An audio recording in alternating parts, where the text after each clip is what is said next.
Zoti Berisha, pavarësisht shumë takimeve që kryeministri shqiptar ka zhvilluar me presidentin Zelenski, ky i fundit ka deklaruar se nuk e njeh pavarësinë e Kosovës. Nuk e njeh pavarësinë e Kosovës. A keni një koment të lidhje me qëndrimin e tij dhe mbi performancën e diplomacisë shqiptare për njohjen e shtetit të pavarur të Kosovës? Sot kemi një deklaratë në të cilën ne shprehim keqardhje për deklaratën e presidentit Zelenski në Beograd për pavarësinë e Kosovës, të cilin ai u shpreh se është e njanshme. Kjo deklaratë e presidentit Zelenski vjen në kundërshtim të hapur me vendimet e Aleanca Atlantikut Veriut, me planin e Ahtisarit të ngarkuar nga Organizata e Kombeve të Bashkuara, vjen në kundërshtim të hapur me vendimet e vendeve kryesore antare të Aleanca Atlantikut Veriut, vjen në kundërshtim të hapur me ligjin, me të drejtën dhe ligjin ndërkombëtar, të interpretuara ato me kërkesë të Beogradit nga gjykata ndërkombëtare e Organizatës Kombeve të Bashkuara, e cila është shprehur për legjimitetin e pavarësisë së Kosovës.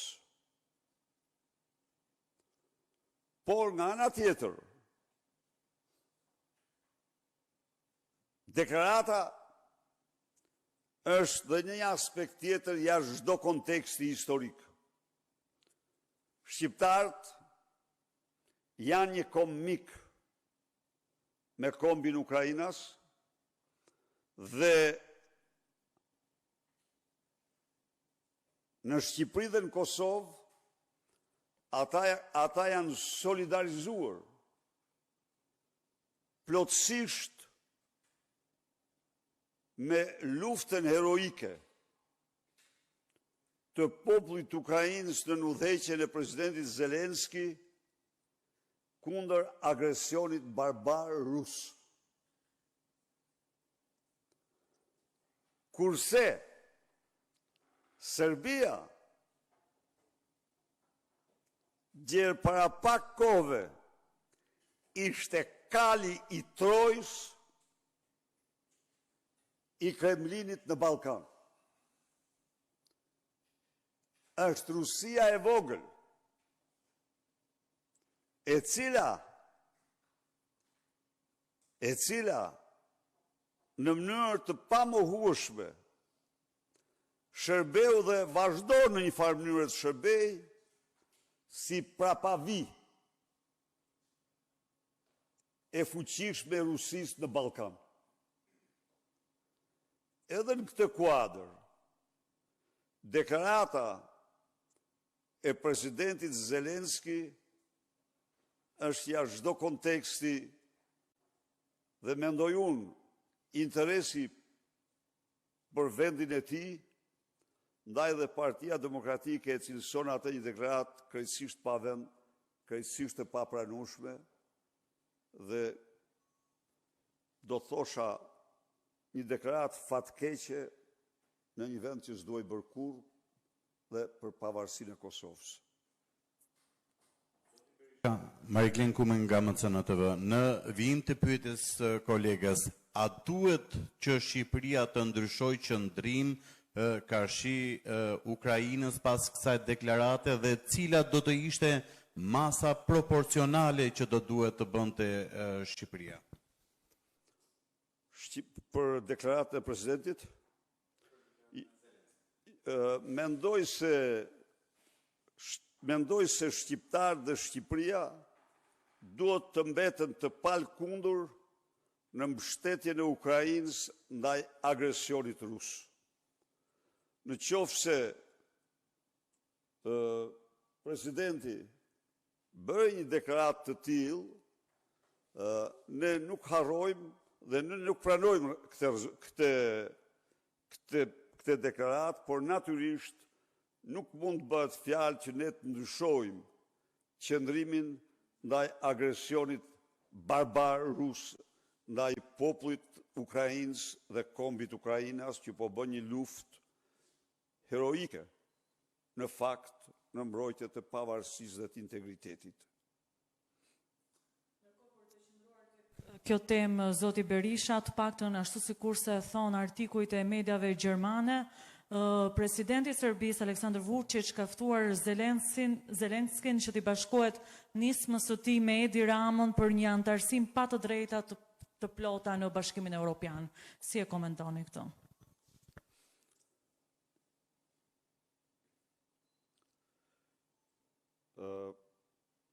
Sot në Bashkimin Evropian ka një debat dhe një problem real madhor për çështjen e antarësimit të Ukrainës në Bashkimin Evropian.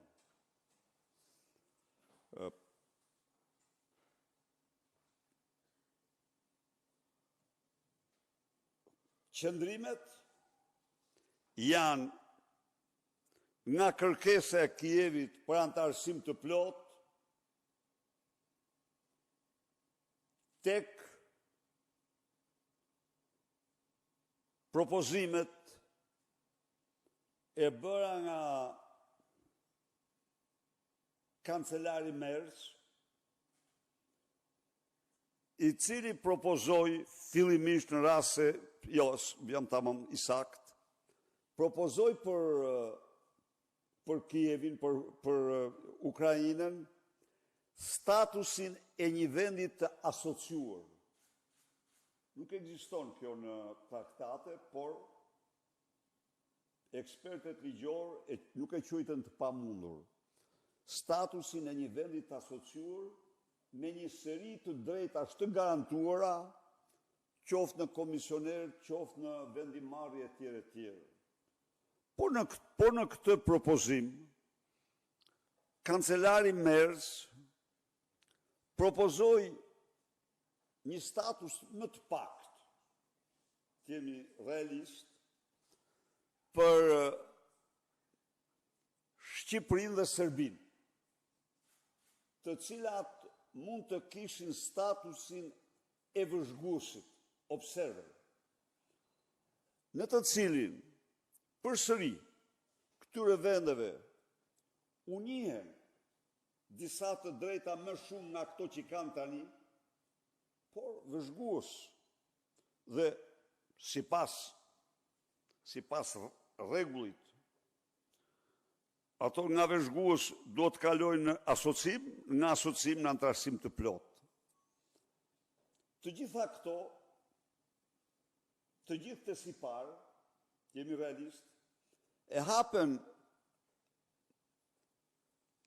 patroni dhe argati i tij, Vučići dhe Rama, me një letër që publikuan në gazetën më të madhe gjermane, ku ata, pa pyetur kombet e tyre, si diktator autokrat të korruptuar, kërkonin që nuk kemi nevojë për veto, nuk kemi nevojë për komisioner, nuk kemi nevojë këto, po vetëm na jepni këtu tregtin, mos gaboj, tregtin e lirë dhe lvizjen e lirë, tamam.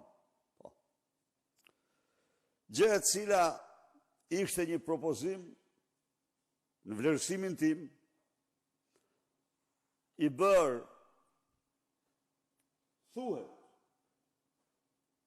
me një farë konsenti nga një vend tjetër, por pas një konsultim me asnjë institucion.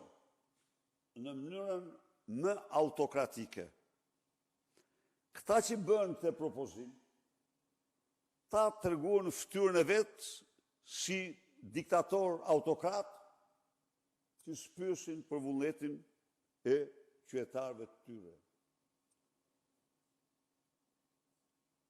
Por, ky propozim nuk u hodh në kosh.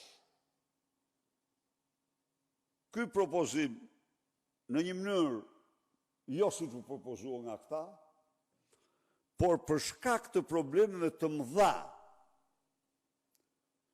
që Shqipëria dhe Serbia kanë me shtetin ligjor, me korrupsionin dhe lidhjet e krimit, atëherë është thënë që këta mund të kenë status vëzhgues, observer.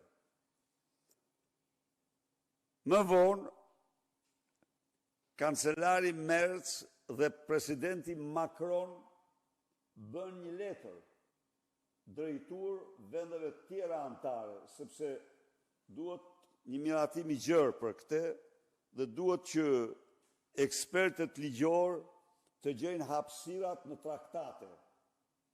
Hapësirat ligjore brenda traktatit të Lisbonës e